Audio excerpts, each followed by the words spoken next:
Hi, it feels good to sit down. I crack myself up when I say that sometimes because I'll have been working all day in a chair and be like moving from my chair to the couch and be like, oh, it feels so good to sit down, which is not true. I do a lot of things around the house and stuff, and I have been getting a lot better about I have a walking pad. I've been trying to not be just sitting in sediment all day long since I've learned that's really not good for you. So not always true. So I try to stand or walk as much as I can. Do not bark at the FedEx truck. We have to close the blind. Wait, don't do it.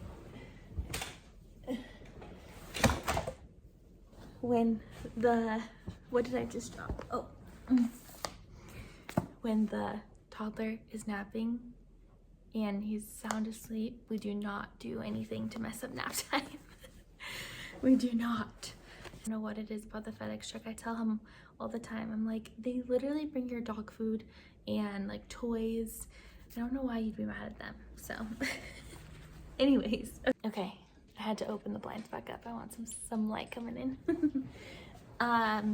So yeah, I have the day off of work, which is nice. I am still laughing because I had the funniest email yesterday I have to tell you about. The email itself wasn't funny, it's what happened. So my husband was actually home when I was working and doing emails, and I got this one email and the person was like super thankful for the help, and I'll just tell you what they said. So they go, thank you for the help, I really appreciate it. What did they say? I think it was, thank you for the F/U period. And I was just staring at it forever. I was like, are they really happy with me? Or are they like secretly really mad at me right now? Is this like passive aggressive? What is happening? And I didn't give any context to Dan about this. I was just was thinking about it for a few minutes, and then I was like, Dan, what do you think F/U means? and then I just died laughing because I was like, yeah, I realized what I just said. And he was just like, he just gave me this look of, do you need me to explain that to you? So I was cracking up, and then I explained a little more context, and then we didn't know what that meant, so I looked it up. Apparently it means follow up. Maybe they were actually mad at me, but I think it might mean follow up. And I thought to myself, maybe we should just not abbreviate that word, or those two words. Maybe we could just write it out. You know, there's some things that I just feel we don't need to always abbreviate. Especially when it's something like that. So anyways, today I'm not working, so naturally, you know, I'm making like a crock pot meal, getting that ready for dinner. And I need you to tell me what you're making for dinner, what your plan is, because I always need more dinner ideas. While you're telling me that in the comments, I'm gonna tell you what I'm making. I'm making birria, which I guess is like a meat. I don't know, this is a new thing. Dan wanted to try this. He was like, let's make birria tacos. I was like, okay. And this is our second time having it, and tonight I'm gonna put it in enchiladas. So, you know, of course I was like, how does chicken enchiladas sound? Because it's something we make a lot. And he was like, that sounds good. Or what if we do this? He's always trying to find new ideas, and I'm like, why can't we just do the same thing every time? But he was like, you always say that, and then you always love my ideas. And I was like, you are absolutely right.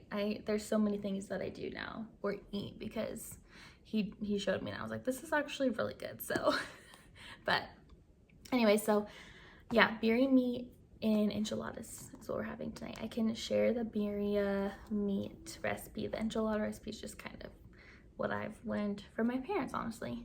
So I could write that down, but the birria meat, how you make them in the crock pot, I feel like is the most important part. Anybody can make enchiladas, right?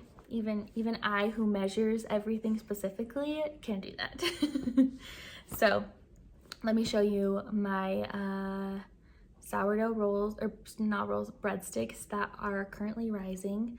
So I got dinner ready, made some sourdough breadsticks, and just let me show you them.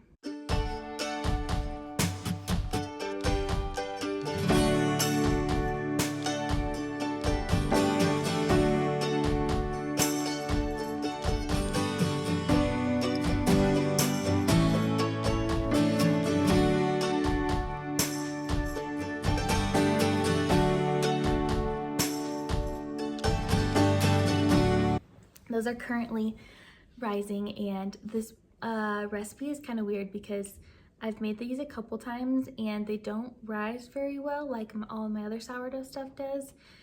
And so I kind of just go with it because they still turn out pretty good. And we really like those breadsticks that come, I don't know the brand, it's like there's a Texas toast and then just like breadsticks. It's probably a certain brand at the store.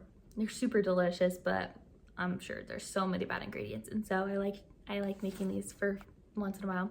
And I made like a double batch so I could have a bunch in the freezer. So that's something I love about sourdough. Honestly, I was reflecting on this as I was, kneading the dough and stuff and cutting them out. I was thinking how it's really easy to always feel like I either have to make all homemade stuff or all store-bought. Like it almost feels like it's hard to be in the middle. I know I personally have the thought a lot of, well, what's the point, because I just had store-bought stuff, I've always had it, or most of our meals have the store-bought breadsticks, what's the point? But I'm really challenging myself a lot to think about how every little bit makes a difference. I feel that I definitely have a perfectionist mindset, and I really have been working on thinking about how little changes and little bits do add up. I would ask ChatGPT to help me think of a good visual for just a little bit, over time.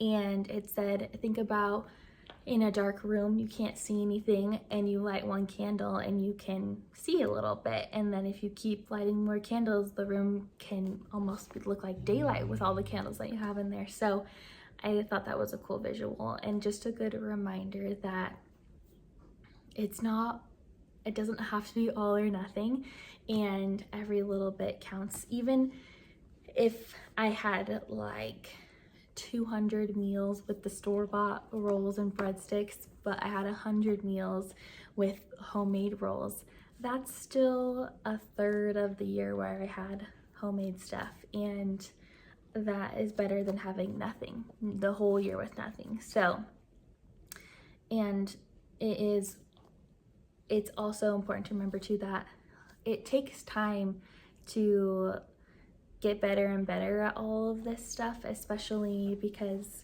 I feel like we're in a time period where we're starting to go back to making more things from scratch. We're a lot more aware of ingredients now, and we weren't as much, especially, I feel like our generation we were growing up as, we just weren't aware of all of this. And so it didn't, like, why make it from scratch when you can save time and buy it at the store, right? And so now that we know a lot more, we're going back to the old ways of things, which is great, but it also takes so much time to learn and just get better at it, because sometimes you'll do a recipe and it's a flop and it's a bummer, and then sometimes you'll do, like, there's times too where I'll do sourdough for a season and then stop for a little bit where we'll get busier. So just like fitting things into your life and all of that, I think it's worth giving it time and not being so hard on yourself. That's the message at least I need to tell myself on pretty much a daily basis. So little bits really make an improvement. I've been thinking about this too with working out, because I have notoriously been the person that's like, okay, I haven't been working out, I'm going to work out 5 days out of the week. Like, I can do 5. Okay, let's do 4. And I'm just setting myself more realistic goals. I'm like, okay, I didn't do any, let's maybe just try to work out once a week or twice a week.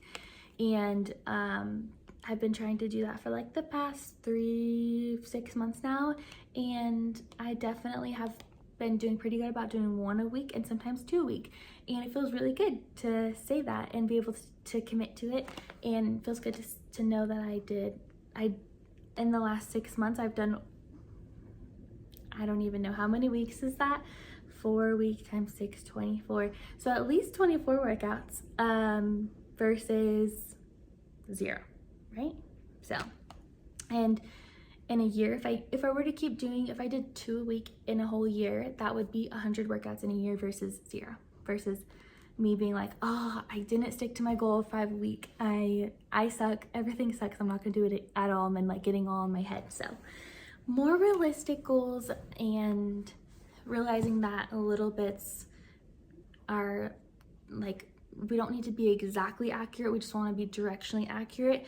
You know, like if you shift 1 degree, if you're in a plane and you shift 1 degree, your destination is completely different. So something that I've been needing to hear a lot and remind myself a lot.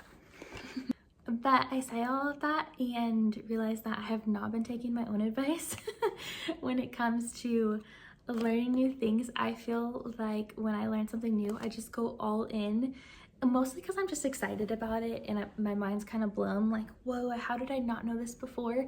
I've been doing that a lot with the sun lately. I've been loving learning about the sun. I don't know what it is. Do you know, like, do you ever have these moments where you hear about something over and over and you think to yourself, yeah, that makes sense, that's important. And then there's one time when you hear it and things just click and you think to yourself, makes so much sense, that's really important. And I don't know, that's how I'm feeling about the sun. Everyone's like, get outside, get in the sun. I know I've heard that so many times. And also we hear the sun is bad for you. The sun causes terrible things, also things we hear. But I was listening to this live from Confident Mom. Her name is Susan, and someone else named Christy, and my mind was blown. I will share a link to it. It was so good, and everything I've been learning about the sun has been blowing my mind. And I'm like, why am I one of those things where we should have been learning about this in elementary school and getting outside? I think about just how much of our life is spent inside, and I am the person that I'm always thinking to myself, how can I do all of this but inside?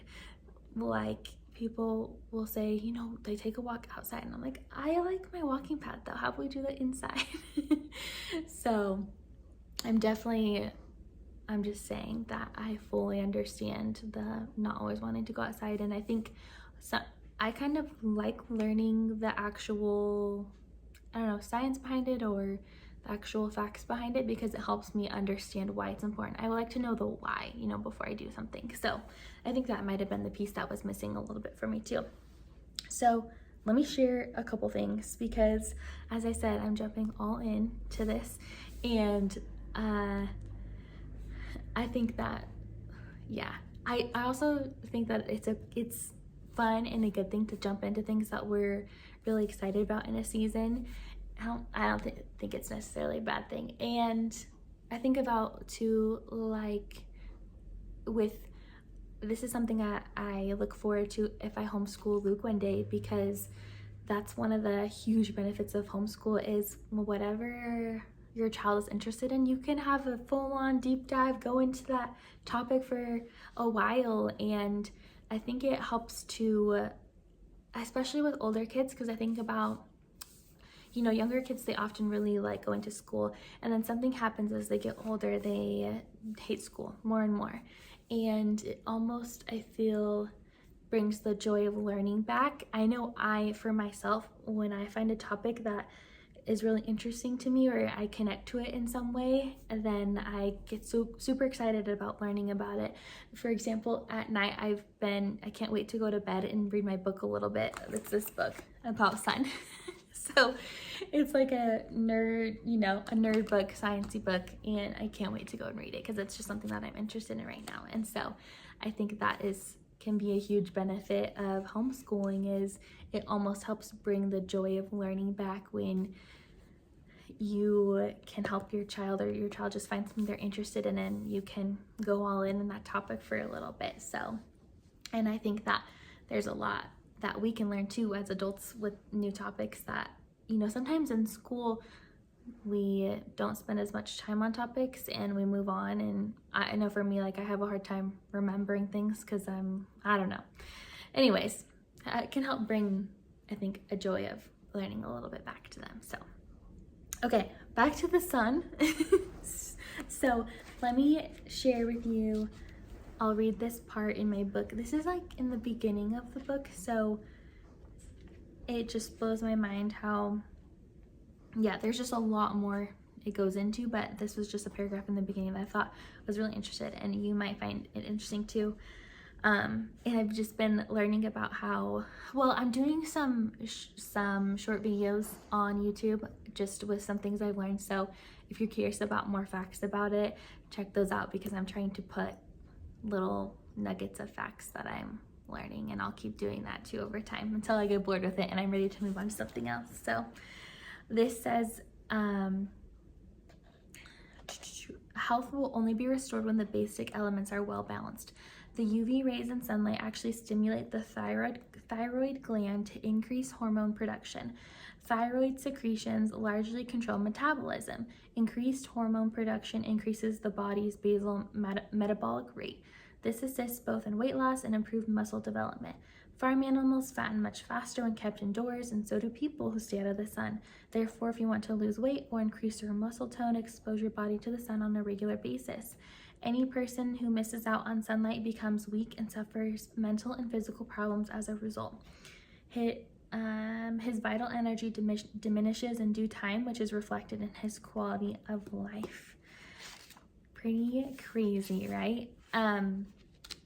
It's funny to me because I feel that, you know, a lot of times we're looking for answers on just how to get healthier, and sometimes the answers are really simple and free. The sun is free, and it's been there all along, and we've just been overlooking it. I will speak for myself. I was overlooking it majorly, hence my, can I just stay inside and still get all the benefits of the outdoors? And, you know, we're putting on things like sunglasses, and when we don't wear sunglasses, it helps our body know to create, I can't remember the name of it, but it creates something that helps like protect our skin a little bit better. So our body is just naturally meant to adjust based on if we're giving it sunlight or not. And when we do give it sunlight, especially in the morning, it is our way of like waking up the body and getting all of your hormones, your metabolism going for the day. It gives you dopamine and serotonin, all of those things that we're looking for ways to get.